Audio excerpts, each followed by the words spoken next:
Okay, so you're looking to get up to speed, right? You want to know what actually mattered without wading through, well, everything else. Yeah, cut through the noise. That's what we do. Exactly. So today we're doing a deep dive into WWE Monday Night Raw from April 28th, 2025. We've basically got the highlights reel, the stuff you need to know from that night. It's pulled from a pretty detailed recap of the whole show. Think of it like your cheat sheet.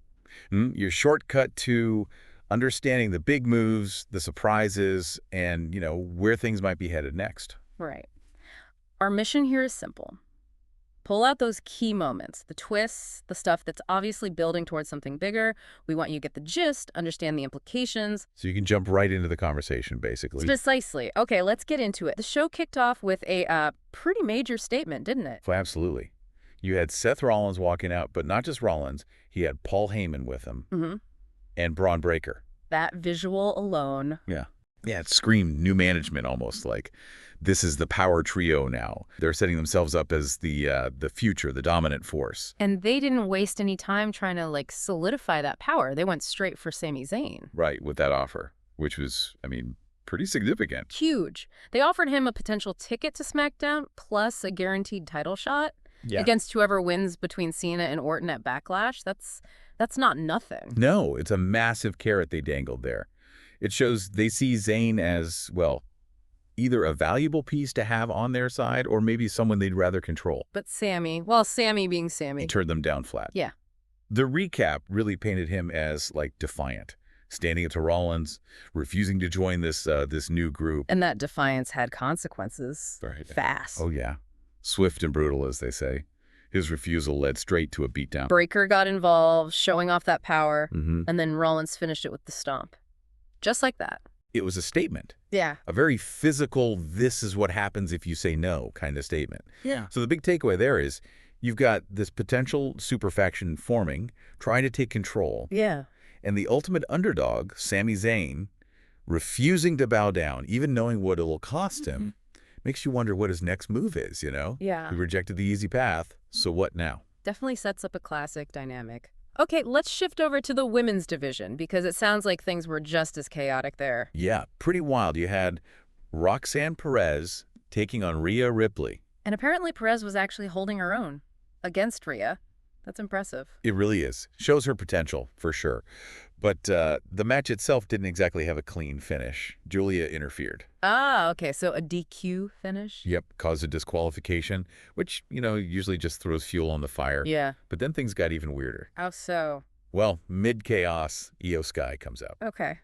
Continuing her feud with Ripley, you'd think, after WrestleMania. That's what I thought. But no, she actually helped Ripley. They teamed up against Julia and Perez. Wait, what? Ripley and Sky together? I know. Total surprise. Former rivals suddenly on the same side. Makes you scratch your head, right? What's the motivation there? Strategy. Temporary truce. That is unexpected. Wow. But that wasn't the only shocker in the women's division that night, was it? Not even close. We got a huge confession, really. Becky Lynch. Oh, yeah, this was big. She admitted it. She is the one who attacked Bayley back at WrestleMania. Finally. That answers that question. But then she immediately pivoted. Right? Exactly. Admission made, and then boom, new target acquired.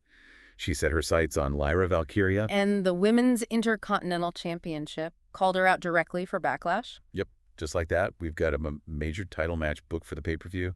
Adds a lot of spice to that event. And Lyra, how did she respond? Sounded like she was all confidence.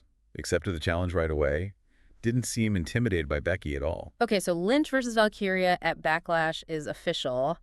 Man, the women's division feels like it's completely shuffling the deck right now. It really does. You've got these weird alliances forming like Ripley and Sky, old questions being answered with Becky, and new high-profile rivalries like Becky and Lyra igniting. It's dynamic, to say the least. Feels like anything could happen there. Okay, thinking about Backlash more broadly, what else was building? Pat McAfee was involved? Yeah, it seems like McAfee was getting impatient. He apparently tried to get his match with Gunther moved up, right then and there. Classic McAfee. Did it work? Nah, didn't work. Yeah. But the match is confirmed for Backlash. Gunther versus Pat McAfee. That's quite the clash of style. Oh, definitely. The stoic, dominant ring general against, well, Pat McAfee.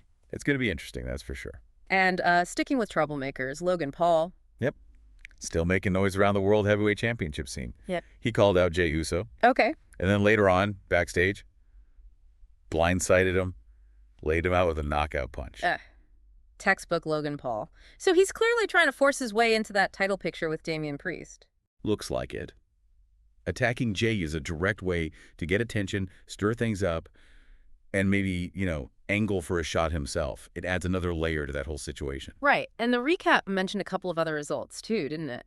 Stephanie Vecker beat Ivy Nile. Correct. And in tag team action, the War Raiders got a win over Finn Balor and JD McDonough. Okay. So, undercard stuff, but still part of the show's movement. Exactly. Builds momentum for other people, keeps the whole roster moving. It all feeds into the bigger picture. So if we pull back and look at the whole episode, this Raw feels pretty significant heading into Backlash. Definitely felt like a setup show, but with some major developments. Yeah, you've got this potential powerhouse group with Rollins, Heyman, and Breakker trying to take over, but immediately getting pushback from Sami Zayn, who refused to join them. Yeah. Huge defiance there. And then the women's division just exploded with twists. The Ripley Sky team-up, Becky's confession, and the Lynch-Valkyria title match getting locked in. Plus, you've got Logan Paul escalating things with Jey Uso, Gunther, and McAfee set for Backlash. Lots cooking. What stands out to me is that theme of defiance. Sami refusing the easy way, Lyra stepping up to Becky, but also these really strange bedfellows like Ripley and Sky. Those unexpected alliances often lead somewhere really interesting down the line. Totally agree. It really makes you think, looking ahead, which of these threads is going to have the biggest long-term impact on WWE? Is it the Rollins faction? Is it Becky's new path? Or maybe something totally unexpected spins out of that Ripley Sky situation. Right. And with Backlash coming up so soon, you have to figure there are more surprises waiting. What's the real endgame for Rollins and his crew? Can Sami actually overcome those odds? Lots to chew on. Absolutely. It leaves you wondering what other twists might be lurking just around the corner before we even get to Backlash.